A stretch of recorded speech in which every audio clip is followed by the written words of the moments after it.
ಕಾರ್ತಿಕ ಮಾಸದ ಪುರಾಣ ಅಧ್ಯಾಯ 13. ನಾರದರು ಹೇಳುತ್ತಾರೆ, ಹೇ ಪೃಥು ಚಕ್ರವರ್ತಿಯೇ, ರಾಹುವು ತಿಳಿಸಿದ ವಿಷಯಗಳನ್ನಾಲಿಸಿದ ಜಲಂಧರನು ಶಿವನ ಮೇಲೆ ದಂಡೆತ್ತಿ ಹೋಗಲು ನಿರ್ಧಾರ ಮಾಡಿದನು.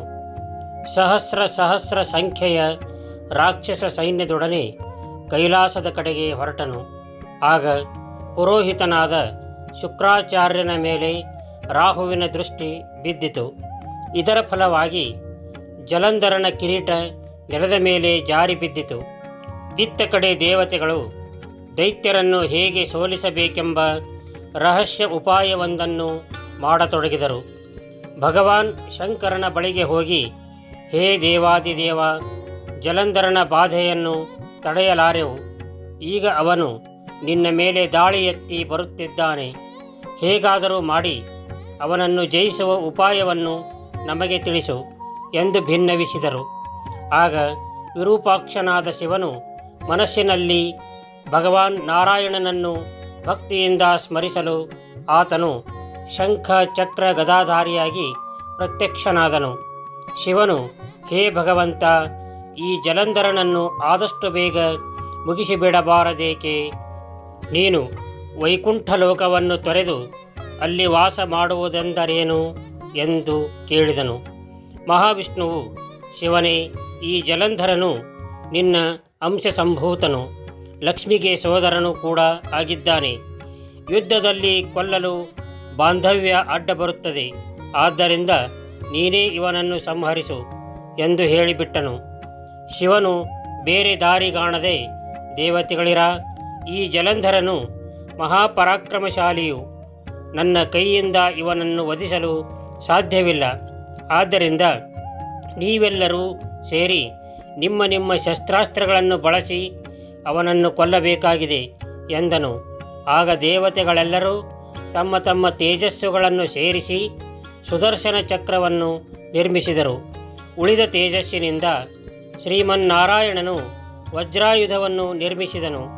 ಅಷ್ಟು ಹೊತ್ತಿಗೆ ಸಹಸ್ರ ಆನೆಗಳು, ಅಸಂಖ್ಯಾತ ಕುದುರೆಗಳು, ಅನೇಕ ಕಾಲಾಳುಗಳು ಈ ಸೈನ್ಯದೊಡನೆ ಕೈಲಾಸಕ್ಕೆ ತಲುಪಿದರು. ಜಲಂಧರನನ್ನು ದೇವತೆಗಳು ಎದುರಿಸಿದರು. ನಂದಿ, ಗಣಪತಿ, ಸುಬ್ರಹ್ಮಣ್ಯ ಮತ್ತು ಇತರ ಶಿವಗಣಗಳು ತಮ್ಮ ತಮ್ಮ ಸೈನ್ಯದೊಡನೆ ಜಲಂಧರನ ಮೇಲೆ ಬಿದ್ದರು. ಎರಡೂ ಸೈನ್ಯಗಳ ಮಧ್ಯೆ ಘೋರ ಸಂಗ್ರಾಮ ನಡೆಯಿತು. ರಥ, ಪದಾತಿ, ಆನೆ, ಕುದುರೆ, ಕಾಲಾಳು ಇವರೊಡನೆ ಪರಸ್ಪರ ಅದ್ಭುತ ಯುದ್ಧ ನಡೆಯಿತು. ಆನೆಗಳ ಝೇಂಕಾರದಿಂದಲೂ, ಕುದುರೆಗಳ ಕೆರೆತದಿಂದಲೂ, ಬಾಣ ತೋಮರ ಪತಾಕೆಗಳಿಂದಲೂ ಯುದ್ಧಭೂಮಿ ವರ್ಣರಂಜಿತವಾಯಿತು. ಯುದ್ಧಭೂಮಿಯಲ್ಲಿ ಮಡಿದ ಸೈನಿಕರ ದೇಹಗಳು ಪರ್ವತ ರಾಶಿಗಳಂತೆ ಕಂಡವು. ಈ ಮಹಾಯುದ್ಧದಲ್ಲಿ ಮೃತರಾದ ದೈತ್ಯರನ್ನು ಶುಕ್ರಾಚಾರ್ಯರು ಮೃತ ಸಂಜೀವಿನಿ ವಿದ್ಯೆಯಿಂದ ಬದುಕಿಸಿದರು. ಈ ಸಂಗತಿಯನ್ನು ತಿಳಿದ ಶಿವನು ಕೃತ್ಯ ಎನ್ನುವ ಮಹಾಶಕ್ತಿಯನ್ನು ಹೊರಹಾಕಿದನು. ಆ ಶಕ್ತಿಯು ಅತಿ ಭಯಂಕರವಾಗಿ ಎಲ್ಲ ಕಡೆ ವ್ಯಾಪಿಸುತ್ತಾ ಮಹಾವೃಕ್ಷಗಳನ್ನು ಸುಟ್ಟು ಹಾಕಿತು. ಆ ಶಕ್ತಿಯು ಅಸಂಖ್ಯಾತ ದೈತ್ಯರನ್ನು ಕಬಳಿಸಿತು. ಕೊನೆಗೆ ಅದು ಶುಕ್ರಾಚಾರ್ಯರನ್ನು ತನ್ನ ಗರ್ಭದಲ್ಲಿ ಸೇರಿಸಿಕೊಂಡಿತು. ಮೃತ ಸಂಜೀವಿನಿಯನ್ನರಿತ ಶುಕ್ರಾಚಾರ್ಯರೇ ಇಲ್ಲವಾಗಲು ದೈತ್ಯರು ಕಂಗಾಲಾದರು. ಇದರಿಂದ ಉಳಿದ ಹತರಾದ ರಾಕ್ಷಸರು ಮತ್ತೆ ಬದುಕಲು ಸಾಧ್ಯವಾಗಲಿಲ್ಲ. ಆಗ ಉಳಿದ ನಿಶುಂಭ, ಶುಂಭ ಮೊದಲಾದವರು ಕಾಲನೇಮಿ ಮೊದಲಾದವರೊಡನೆ ಮತ್ತೆ ಯುದ್ಧಕ್ಕೆ ಬಂದರು. ಅವರೆಲ್ಲ ಬೆಂಕಿಯ ಮೇಲೆ ಪತಂಗದ ಹುಳು ಬಿದ್ದಂತೆ ಬಿದ್ದು ಸಾವನ್ನಪ್ಪಿದರು. ರಾಕ್ಷಸ ಸೈನ್ಯವು ಹೆದರಿ ಪಲಾಯನ ಮಾಡಿತು.